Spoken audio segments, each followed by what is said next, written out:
Well, good morning, everybody. Today, we're continuing our story of the last week of Jesus. Now, today, it's Saturday. It's the day of silence. For the Jews, it's their Sabbath day. And for our story and our timeline, it's April 4th, 33 AD. Now, today, for our study, I'm doing things just a little bit more simplistic. There's no PowerPoint, nothing fancy. Just a reflection through the scripture of what has happened, or better yet, a look at why these things happen. If you've been around me before, you know I love looking at the big picture, the cosmic picture, and that's what we're going to do today. We're going to look at the big picture of what Jesus did and why he did it. So, first, here is the only recorded event for today. And I'll read directly again from John MacArthur's One Perfect Life, but it's also just I believe, in Matthew. On the next day, which followed the day of preparation, the chief priests and the Pharisees gathered together to Pilate, saying, "Sir, we remember, while he was still alive, how that deceiver said, 'After 3 days I will rise.' Therefore, command the tomb be made secure until the third day, lest his disciples come by night and steal him away, and say to the people, 'He is risen from the dead.' So the last deception will be worse than the first." Pilate said to them, "You have guards. Go your way. Make it as secure as you know how." So they went and made the tomb secure, sealing the stone and setting the guard. That's the only recorded thing that we have in the scripture that happened on Saturday. Now, again, I believe that the disciples are in the upper room, at least 10 of them. They're probably regathering. They're scared, and they're waiting. So, if you've been with us for a while, a few years back, we studied David Jeremiah's book, Agents of the Apocalypse. And it took me a little bit to find this, but I remembered this sort of dramatized story that he had in the book. And I wanted to read a portion of it for you today, and we'll pick up with some of that again tomorrow. But I think this encapsulates this unseen realm part, this spiritual part, what's happening on the other side of the physical world that we're not seeing, we're not attuned to, which will help to answer the question why as we walk through Scripture. So I'm going to read this to you. I love the way he wrote this story. And I will put this entire outline up on Facebook, or email it to you or something, so that you can see all the scriptures and read all the stuff. But here we go. This is from David Jeremiah's book, The Agents of the Apocalypse.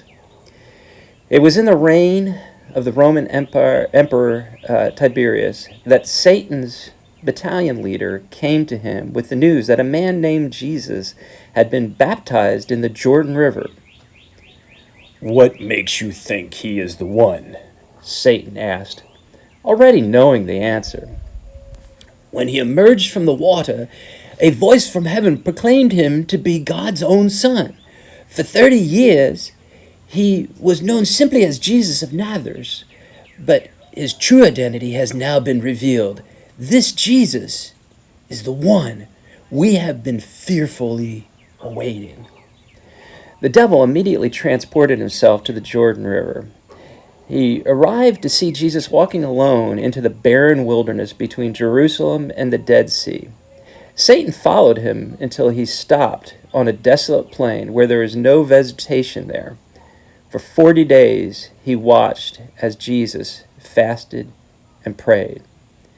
The adversary thought to himself, "Now that he's weak and hungry, he will grasp at anything I offer." To Satan's surprise, Jesus offered no resistance as he approached. "They said you are the Son of God. Why should I believe it? If it's true, It should be easy for you to prove. You're famished, you're hungry. Merely turn one of these stones into a loaf of bread, and I will believe you. It is written, Jesus told his tempter, men shall not live by bread alone, but by every word that proceeds from the mouth of God. Satan then took Jesus to the pinnacle of the temple. Since you are the Son of God, throw yourself down. Surely your angels will save you. Look at all the people in the courtyard below. If they saw such a miracle, think how quickly they would believe in you. Once again, Jesus refused. Finally, Satan took him up to a high mountain where he conjured up a panoramic vista revealing all the great kingdoms of the world. As he swept his arm over the magnificent view that laid below them, he said, all this is yours to rule if you will but fall down right now and worship me. Then, in a voice changed with power and authority, Jesus said, away with you, Satan, for it is written, you shall worship the Lord your God, and him only you shall serve. When Satan returned and sat before his council, no one dared ask if his attack had been successful. The fury in his face told them everything. The council sat silent, wary, until their leader addressed them. There is no doubt that this Jesus is indeed the Son of God. If we do not get rid of him, and soon, every plot we have devised since our exile will come to nothing. Worse, if this Jesus comes to power, he will seek to drive us from this world, and as we are driven away, just like we were driven away from heaven. And a voice came from the gathering of demons, moaning, everything we have tried has failed. What else can we do? We must change our tactics, Jesus replied. Since we cannot prevail against Jesus directly, we must work covertly. We know from God's prophecy to Adam and Eve and others that Jesus is the Messiah sent to save humanity from the death we inflict on them.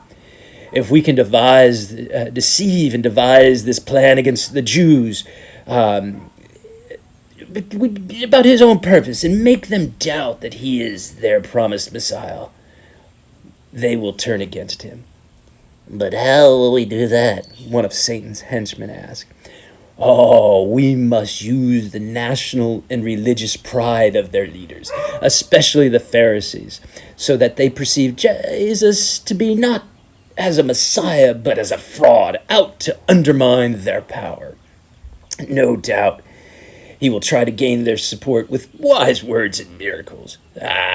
So we must blind their eyes to the good he does and make them envy his growing popularity. Nothing infuriates a Pharisee so much as the thought of someone usurping his influence. The Jewish leaders were indeed easy to manipulate. A spark of jealousy over Jesus' growing influence had already ignited in their hearts.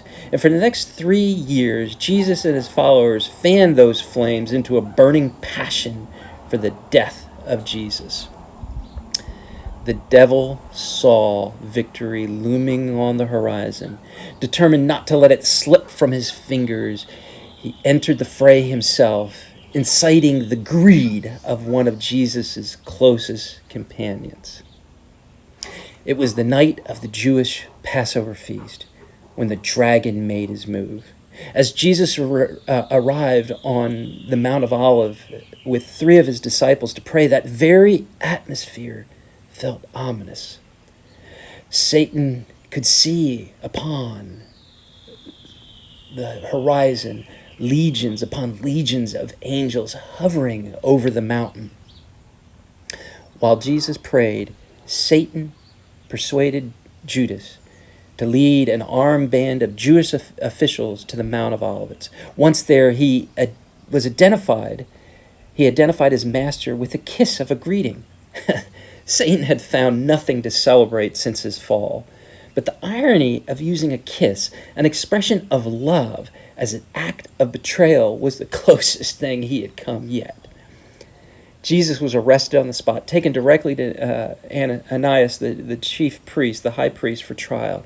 At Satan's prompting, the high priest put Jesus through a sham of a trial, using false witnesses and trumped-up charges. Then he sent him for final judgment to the Roman governor, Pontius Pilate. The following morning, Jesus was brought before Pilate on the steps of the Roman garrison and the Antonio fortress. A restless mob of Jews had already assembled to watch the proceedings. Jesus knew that Pilate was weak. He was afraid to offend the emperor and losing his position, and equally afraid of offending the Jews and causing a riot. So it soon became apparent that Pilate did not want to execute Jesus. Instead, he attempted to appease the bloodthirst and the bloodlust of the Jewish leaders by having Jesus scored and then released. Satan sounded the alarm of his troops. Quickly, descend in mass into the mob. Stir them into a frenzy of hate. I want them so enraged that the governor fears an outright insurrection. The demons did their job. Soon the air rang with furious voices shouting for blood. As their master expected, Pilate yielded the pressure and gave Jesus over to the Jews to be crucified. As Jesus withered on the cross, Satan gloated in triumph. When he heard God's own Son cry, my God, why have you forsaken me?" and finally watched his tortured body emit a last rasping breath, Jesus died. And Satan, his just joy knew no bounds. Satan gloried in the finality of it all. He had succeeded in thwarting God's plan. Humanity would not be redeemed. Their champion had been destroyed. The earth was ripe for the taking. Satan burst into a spasm of laughter that rang long and loud throughout the halls of hell. Now we'll stop the story right there. We're going to pick that up tomorrow as we see how this all ends. So let's take a look. Let's look at God's cosmic plan. See, in creation, God created everything. The heavens, the earth, and us. And he created mankind for a purpose, to be guardians, if you will, of the planet, of creation, and to multiply, repopulate. But in Genesis 3, we see the fall. Satan comes down and he basically puts that temptation of disobedience to God, and it happened. And as Adam and Eve get kicked out of the garden, basically generations and generations of their offspring become just totally corrupt, which leads to the flood. And after the flood, and Noah saves just his family and God starts over, we get generations and generations, and we find out that they come to this point that they want to be like gods. They're all speaking their own language. They're building a tower to heaven so that they can be like gods. And at the Tower of Babel, God confuses their language and disperses them. And when he disperses them, members of that council, that divine council, are given authority over those nations. But God pulls out of that Abraham for a portion of his own. And that Abraham gets pulled out in Genesis 11 and becomes God's nation, becomes the Jewish people. And so that's the big cosmic plan. God's trying to bring a people to himself that will then bring the nations back together under his rule and his worship, if you want to say it. Now, to go through some of this scripture. When Satan tempted Jesus, he tempted him with all the kingdoms of the world. Well, that tells you something right there. Satan possessed all the kingdoms of the world. We see that in Luke 4, 5, and 6, where hey, he has them all. In fact, all the nations are described as a single nation under Satan's rule in Revelation 11:15. And John goes on to tell us that this entire world is under the power of the evil one, 1 John 5:19. And Paul is pretty straightforward, calling Satan the god of this world, 2 Corinthians 4:4, and the ruler of the kingdom of the air, Ephesians 2:2. Now, Paul goes on to call this time that we're living in a present age of evil, Galatians 1:4, because we are the sons of disobedience. That's Ephesians 5:6. Now, Jesus had a mission when he came. His mission was to take back what was his Father's, what was his, what was God's, to take back the world that Satan had seized and restore it to its rightful ruler. You know who that rightful ruler is? Humans. And to put them back in their positions of guardians of the earth. Again, let's just read a couple of verses. Genesis 1:26, God said, "Let us make man in our image, according to our likeness, and let them rule over the fish of the sea, over the birds of the sky, over the cattle, and over all the earth, over every creeping thing that creeps on the earth." Adam and Eve's job was to tend the garden and to repopulate the earth. And what happens is, basically, as we see 2 Timothy 2:12, if we endure, we will also reign with him. If we deny him, he also will deny us. And that's exactly what happened. So God had to make his people. And we learn in Revelation, and really throughout the scripture, when it was talking about the Jewish nation, that which was pulled through Abraham at the Tower of Babel when all the nations were dispersed. You have made them a kingdom and a priest to our God, and they will reign upon the earth. Now, that's Jesus' purpose, to bring them back in. When Jesus was doing his ministry, he was performing healing and deliverances from demonic possessions. The purpose of these miracles was to diminish the power Satan holds on this world and to liberate people from the oppression of the devil. Peter summarized this when he's talking to Cornelius, when he said that Jesus went about doing good and healing all who were oppressed by who? The devil. That's Acts 10:38. Now, sometimes I have a hard time grasping this, but the New Testament writers attribute, either directly or indirectly, anything that was not consistent with God's reign to being demonically influenced. I have a hard time with that, but that's what Scripture tells us. Jesus and his followers believed that the devil had significant control over this entire world. 1 John 5:19, we know that we are of God and that the whole world, how much of the world? The whole world lies in the power of the evil one. Now, obviously, Paul crystallized this in a couple of spots. You will know this, anybody that studies any type of spiritual warfare. Ephesians 6:12, for our struggle is not against flesh and blood, but against the rulers, against the powers, against the world forces of this darkness, against the spiritual forces of wickedness in the heavenly places. He goes on in 2 Corinthians 10:3-5, for though we walk in the flesh, we do not war according to the flesh. For the weapons of our warfare are not of flesh, but divinely powered for the destruction of fortresses. We are destroying speculation and every lofty thing rised up against the knowledge of God. And we are taking every thought captive to the obedience of Christ. So you see this spiritual warfare Jesus came as part of this spiritual warfare to destroy it.